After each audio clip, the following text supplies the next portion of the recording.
how to recover from a bad start to the day as an HSP parent.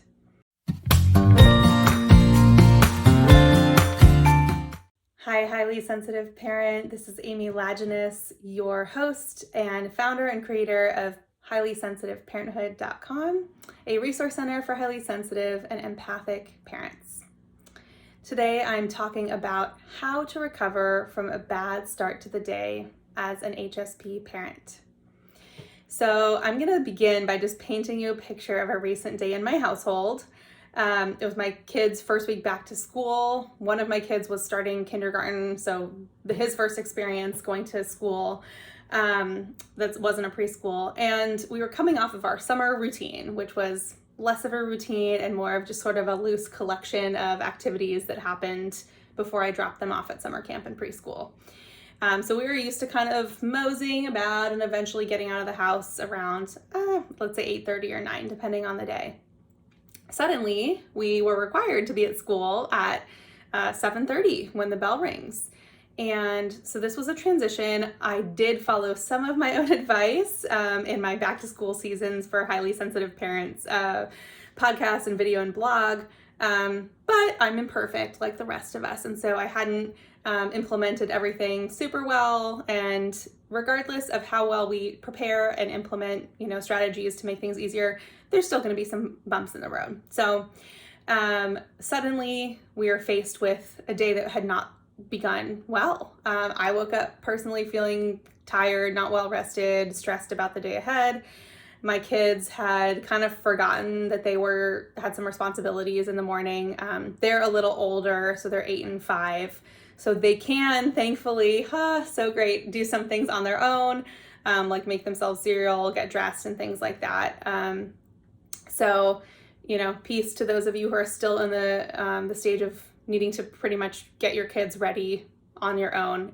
The day will come when you no longer have to do all of that, and it is glorious, I promise you. But for now, my struggle is that they don't do it perfectly, like I don't. So they were kind of moseying about. They were maybe having some complicated feelings about going back to school. They just wanted to kind of lay around and read. They wanted to play a game together. They wanted to just kind of have a slow morning. And here I was repeatedly saying, okay, have you eaten your breakfast? Okay, socks and shoes. Come on, put on your socks and shoes.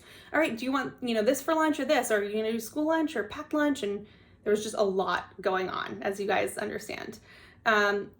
They were not very responsive to my requests to complete the morning activities.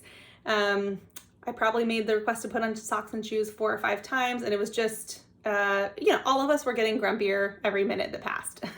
So by the time we headed out the door to school, we all needed a reset from the rocky start to our day. So my point in sharing this story is to give you some ideas. Well, first of all, make you feel not alone, that, we all make mistakes. We all have grumpy mornings. We all have circumstances and situations that are really challenging for us, and we're not going to be our best selves all the time. And that is perfectly fine. That said, I don't want for you, and I didn't want for myself in this situation, to have the whole day just be like ruined and thrown off track by a rocky start to the day. So how did we recover? The first thing is we got outside. So thankfully for me, my kids' elementary school is about a 7-minute walk away. And so this was already kind of built into our day. But you can do this even just for, 2, 3, 5 minutes more if you have the chance to do it. But being outside is so regulating for us, being in nature. So even though we were kind of having to walk quickly because we were a little late, we were able to kind of notice the beautiful clouds as we were walking by. We were able to check out, ooh, look, there's a spider who built a web over there. We were able to feel the breeze and the sun on our skin. We were able to kind of get our hearts pumping a little bit. And that inherently calmed all of us down. So the physical activity, being in nature, being mindful and present, not with all the things we needed to do, but just with the beauty that was around us, was so helpful.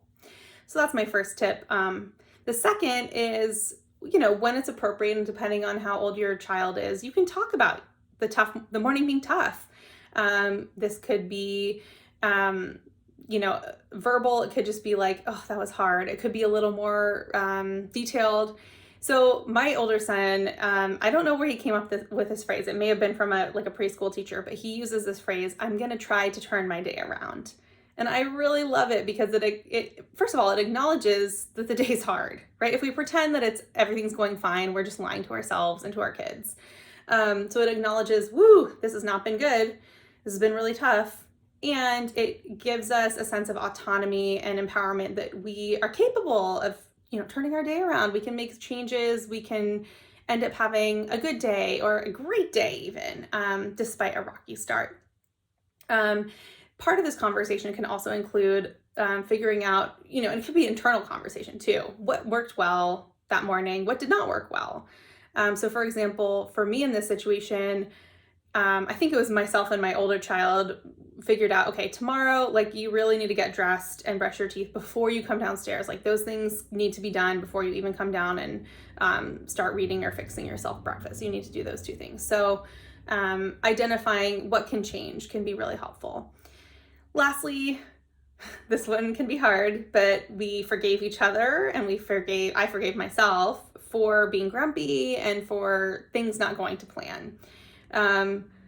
Could I have, like I said earlier, could I have taken my own advice a little better about how to transition to the school year? I sure could have, but I didn't want to waste time beating myself up about not doing better, not having a perfect plan in place to make the transition really smooth. I did some stuff and I let that be good enough. And I forgave myself for the gaps or the circumstances that made that morning particularly difficult.